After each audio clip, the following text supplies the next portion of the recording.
to watch. Speaking of boxing, big fight this weekend. My guy, who I bet on every time he fights, I just parlay him with football teams. Usyk is the rematch against Fury. Usyk's never lost. Everybody's been looking forward to this fight. Is this to you? Is this will he finally get the credit he deserves as a main draw fight, or is this what does Tyson Fury have left fight? I think it's more of a what does Tyson Fury have left fight. I do think that for a broader audience, Usyk is, getting some of the credit that he deserved back at cruiserweight when he became the first ever undisputed champion in the 4-belt era. Comes to heavyweight, beats AJ, your guy, twice. My guy who no matter where I bet, I lose. 4 against. I'm like 0 for my last 6. I get a text from you every time Anthony Joshua fights, and it's usually like, I can't believe I bet on that guy. Or I can't believe I didn't bet on him, or whatever. Yeah, every time. Yeah. I think as much as he is getting some of the exposure that he deserves, and I had like a 2-hour conversation with him last month for a story that's coming out on Friday. He's really a remarkable guy with a remarkable backstory. This is more about Tyson Fury and what does Tyson Fury have left in the tank? I mean, he has overcome a ton of stuff over the last 10 years, whether it's off the or outside the ring issues, weight issues, depression issues, coming back from tough fights, a whole bunch of different things. He's never had to come off a loss before. And I talked to Tyson for a while last week. I've watched a lot of clips of him over the last couple of weeks. And I do wonder kind of what is his mindset coming into this fight? Like how much does he have left at 36 years old, which is chronologically younger than Oleksandr Usyk, but he's been through physically and perhaps mentally so much more. I mean, I saw an interview Tyson did this week where he said that he hasn't talked to his wife, Paris, in 3 months.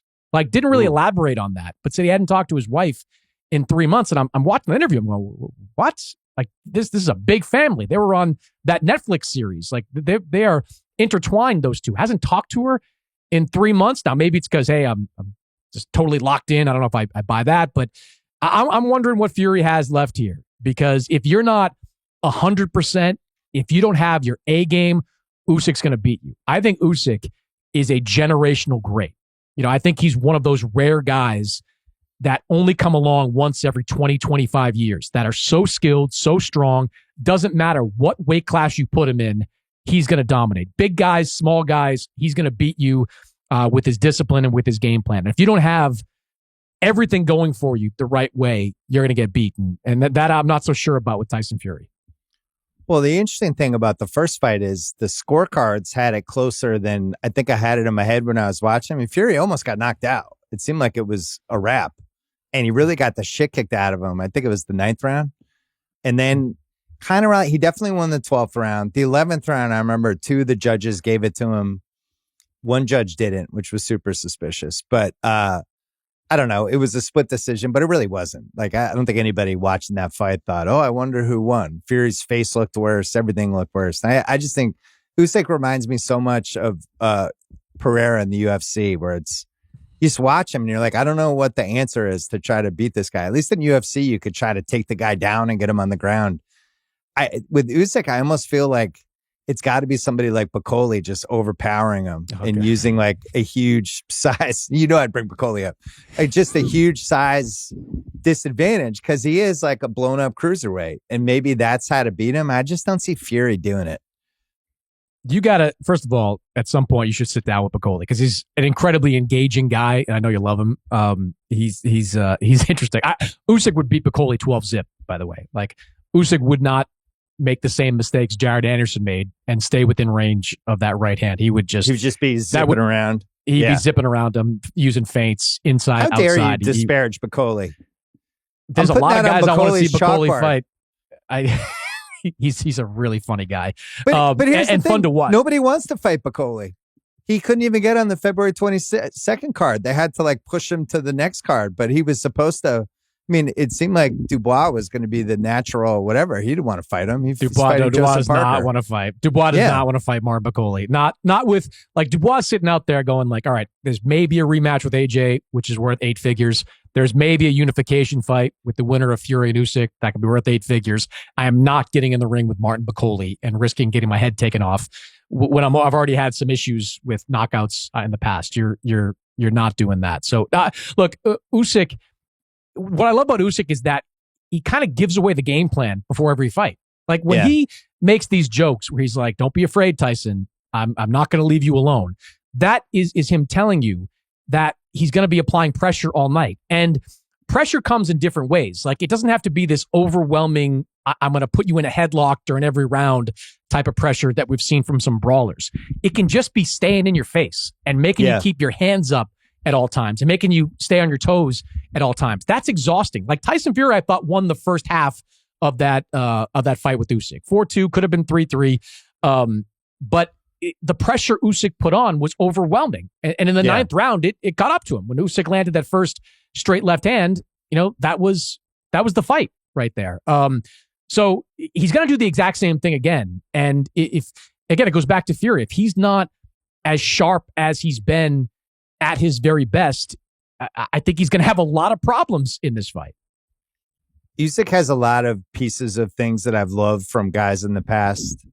Like as the fight goes on, it just seems like he shrinks the ring and figures out the exact distance, how to hit the guy with the little tiny punches that don't seem like a big deal, and then they kind of add up. But there's like pieces of Hopkins in there. There's pieces of Cesar Chavez in there. Like they're just those guys that just, there's one fight the first 4 rounds, and then the fight starts to shift and you can kind of feel it. And I don't really know what the answer is to beating him, but I just know I'm going to be betting on him every time he fights. He's 37. I don't know how many more of these he has left, but I mean, if you look back at he's 22-0. He beat Joshua twice, beat Dubois, beat Fury already, could be beating him again. He was dominant as a cruiserweight. Go back to the 2012 gold medal and that whole era. Like he was beating all those guys. And I don't like if he wins this, like what's next? Because you could fight Dubois and Parker are fighting February 22nd. So Zhang and Caballel. So maybe it's one of those two. Who's the next fight? It's not going to be AJ, who wants nothing to do with Usyk. And AJ, to me, like they keep talking about like if Fury loses, you can make the AJ fight. Like we didn't just see AJ get clobbered over 5 rounds to Danny Dubois. Like right. We're just gonna forget about that happened. Remember the 3 in a row AJ won and not that one. So it's not going to be AJ. You beat Fury again. It's not going to be Fury. Dubois would certainly do it, but like. Yeah, I mean, I think Usyk, if there was enough money on the table, would certainly fight Danny Dubois again, become undisputed champion once again. There could be like events out there for him. Like everybody in boxing has been trying to find a way to do a fight with Zheli Zhang on mainland China. Like the amount of times I've heard about Zhang going back to the Bird's Nest in Beijing in front of 100,000 people. For a while it was Anthony Joshua. Well, hey, it could be Alexander Usyk that fights him there if Zhang can get a win in his next fight. So maybe it's something like that. But he will have quite literally have cleaned out the heavyweight division if he beats Tyson Fury for the second time. Or there'll be guys he hasn't beaten, but beating those 2 top guys twice, that will be an accomplishment. And you asked me, like, how do you beat Usyk? To me, there's only one way to do it, and that's to just apply unrelenting pressure to him. Because there have been times where Usyk has been in trouble. Like at cruiserweight, he had I think it was a split decision win over Maris Briedis, who's a physical guy at cruiserweight. The times that AJ had success against him was when he was the one putting pressure. He was the one letting his right hand go. I think it was like the 9th or 10th round of that second fight where he had Usyk in real trouble. Even early on, Fury landed some good shots on Usyk, just didn't follow up and chase him down. Go back even further. Derek Chisora, of all people. Derek Chisora might have given Usyk his toughest fight at heavyweight because through 6 rounds, he was just lumbering after him, in that fight. So if you are willing to just, go all in and commit on a pressure style, you can have success against Usyk. But if you try to box him, you're going to lose every single time because he is a better boxer than everyone at cruiserweight and everyone at heavyweight. Which is one of the things that made Fury special was at his size. He was like kind of sneaky good boxer, but not compared to this good. I'm glad you brought up Chisora. I think he's lost to everybody in the division at this point, right? He's still going. He's still it's not over yet. So is there a cruiserweight that could move up? Not, I mean, look, so Gilberto Ramirez is now a unified champion. And Gilberto's someone that people in the U.S. know a little bit about. Former champ at 168, title contender at 175, lost to Bivol back in 2022 over in Abu Dhabi. He's a name in that division. And, Usyk's fought in the U.S. in the past. That would probably be a pretty big fight if Ramirez wins one or two more fights. The other guy in that division is Jaya Pataya, who's super athletic, good power at that weight class. Still trying to build a name, I think, that's big enough to get someone like Usyk that's interested. So those are conceivable, possible fights, but I would make Usyk a big favorite against both those guys. Usyk too, Bill. The last fight, I forget what his exact weight was, but you could tell that in what was, I think, his fifth fight at heavyweight, he had grown into the weight class. Before, he was just going up in weight, and he was like 212, 213, 218. He was solid in the last fight. Like, he is a full-fledged heavyweight right now. And if he takes on a cruiserweight like Ramirez or Apataya coming up, they're going to have problems with his size. So, yeah, there are some decent names there, but nobody that I would make a threat at this point to Usyk. Yeah, I remember that happened with Holyfield. It took him a couple to feel like he was a heavyweight, and then it happened. Well, on FanDuel right now, he's minus 166 Usyk, which I just think is nuts. I don't understand at this point in his career, from everything we've seen, how he's not minus 250 against everyone else in that division, just blind. There's not one person that he shouldn't be minus 250 against. So I worry, Bill, but I worry about some of the the scorecards were too close last time. Usyk, he needed that knockdown to pull out a decision. Right. There's a lot of money in a trilogy. That's a reality, right? Like if Fury wins, there's a whole pile of money. I don't want to do it, but I've seen enough in boxing to wonder, what could happen in a circumstance like this. I think Usyk's going to have to win clean. Boxing gets fishy sometimes? It gets very fishy. And I think more importantly, there's some bad judges in boxing, like really bad judges. And judging boxing is hard. I have to do it on an unofficial capacity, every week at DAZN. But some strange things happen on scorecards in boxing. And I hope we don't get that in this fight. I hope the right man comes out the winner. Yeah, probably the maddest people get at you is either something you wrote about LeBron, or they didn't like how you scored round 4 in like the third to last fight on a DAZN thing. Right? People just go nuts about the scoring. I go nuts watching it. I get so mad. Really? Exactly, but it's always on a micro level, right? It's like, I can't believe you scored the 4th round for such and such. Like, right.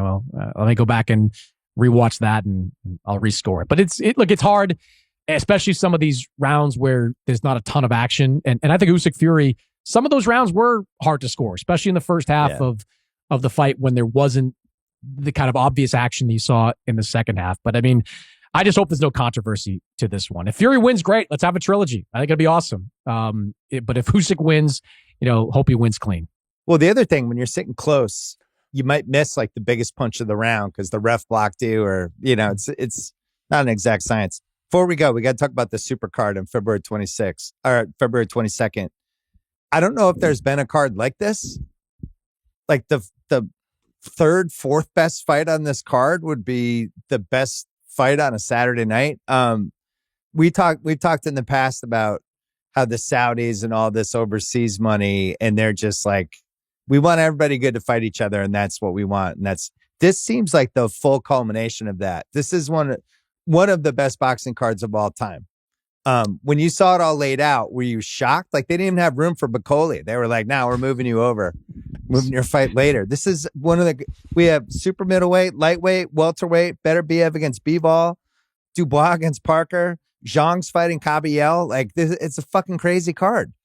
It's the deepest card that I've ever seen. You go back to the 1990s, and Don King put on some unbelievable pay-per-view cards where they were 4 fights deep, championship level, high level stuff. We've never had a card that on paper goes 7 fights deep with all headliners night after night. And this is this is an example of the positive impact of the Saudis' entry into boxing. What we're going to see in the main event on Saturday is an example. I mean, having two fights between Fury and Usyk in 1 year is remarkable. Even more remarkable is the headliner of the February 22nd card. I mean, we had to wait 6 years. 6 years, both Beterbiev and Bivol were world champions. And they didn't fight each other because there's no money in it, because neither one of them has a real fan base. Saudis come along, they make a fight in October, and less than 6 months later, we're getting the rematch. Like there's a huge net positive for the Saudis being involved in boxing for boxing. I would say this, though. I don't know how necessary it is to have 7 fights like this on a card, because it's great if you want to watch all 7. If you are a true purist, if you're a diehard, you sit down at 11 o'clock in the morning on the West Coast and you're watching, Zhang fight, or you're watching Virgil Ortiz fight. It's great. Like I will spend my entire day, if I'm not there, watching that particular card. But especially in the US, not a lot of people are probably going to do that. And I do think there's something to the idea of spreading this stuff out, right? Like having 2 or 3 great fights on a card. And then a month and a half from that, then having the other 2 or 3 great fights. Like having sort of a schedule start recurring to build up during a month. Yeah. So you but get don't these you feel guys. like this is UFC though? Like UFC has changed the thinking on this, because there will be some UFC cards that you could watch for 5 straight hours, and they kind of want that. Yeah, but UFC is able to do that month after month, right? Like I don't know what the boxing schedule is after February 22nd. Like there's some fights I'm looking forward to, but nothing with the kind of depth that we're going to see on the 22nd. Like even like Shakur Stevenson, Floyd Schofield is a fun fight that would headline in Newark or in New York. Virgil and Madrimov, good fight in Texas. Like I think it's look. I'm excited to watch every single one of these fights. I wouldn't argue though with the idea of like, hey, let's push a few of them, a month from now, and like maybe a couple others. Yes, just divvy it up. Give these guys a chance for a little more exposure. It's great that they're getting the money. Like all these guys are getting paid, and in a sport like this, you deserve it. But I just worry about the exposure of a guy that's going to be fighting at noon Pacific in the U.S. That's the only thing I would quibble with. Counter. This is like Thanksgiving. It's like, should we have sweet potatoes and mashed potatoes and stuffing? And like, fuck it. Let's just go for it. To me, this is like a once in a decade kind of card. I don't know if they'll be able to replicate this many fights in a row. I've never seen anything like this where you literally can't miss the first of 7 fights. And the best thing is Stevenson, who I think is my least favorite good guy to watch. And now he's buried on this card with 6 other fights. So I don't have to, be like, do I get it? I don't really like watching this guy. And now it's like he's just one of the many. But somehow they left out my guy Bacoli. So do I have to get Bacoli on a podcast? Try to pump him up? What do I need to do? I think you should.